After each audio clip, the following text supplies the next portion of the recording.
Қайырлы күн баршаңызға. Бүгін ерекше көздің жауын алатын шағын булочкалар дайындаймыз. Видеоны соңына дейін тамашалаңыздар. Ең алдымен осылай арнайы булочкаға арналған қамырымызды алып, дөңгелетіп алып, оны азғантай ұн сеуіп жаямыз. Дөңгелек етіп, барынша дөңгелек етуге тырысыңыздар. Және де бұл булочканың рецепті, яғни қамырымыздың рецепті мен YouTube арнамда бар. Описанияға міндетті түрде ссылкасын қалдырып кететін боламын. Дәл осы қамырды жасап көрсеңіздер, сіздің булочкаңыз міндетті түрде өте жұмсақ әрі көтеріліп күшті болып шығатын болады. Енді қамырымызды жайып болғаннан кейін, тым қалың қылмаңыздар, сәл шұқалау қылып жайыңыздар. Осылай жайып болғаннан кейін қамырымызды осылай кесеміз. Яғни рогальке арнаған етіп кесеміз.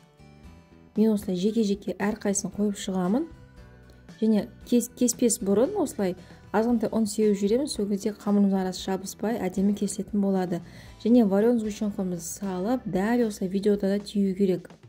Міне осылай арасы ашылып тұрады. Тағы да вареный сгущенкамызды саламыз. Кесер алдында азғантай ұн сеуеміз. Және дәл видеода осылай түйіп шығамыз.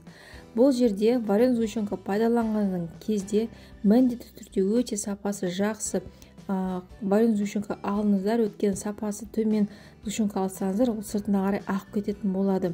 Менде бұл жерде три желания вареный сгущенкасы. Енді осылай барын жасап болғаннан кейін жұмыртқаның сарыуызына аздап бір ас қасық сүт салып құямыз да, осылай булочканың бетіне жағып шығамыз. Өте керемет дәмді болып шықты. Міндетті түрде дайындап көріңіздер, астарыңыз дәмді болсын.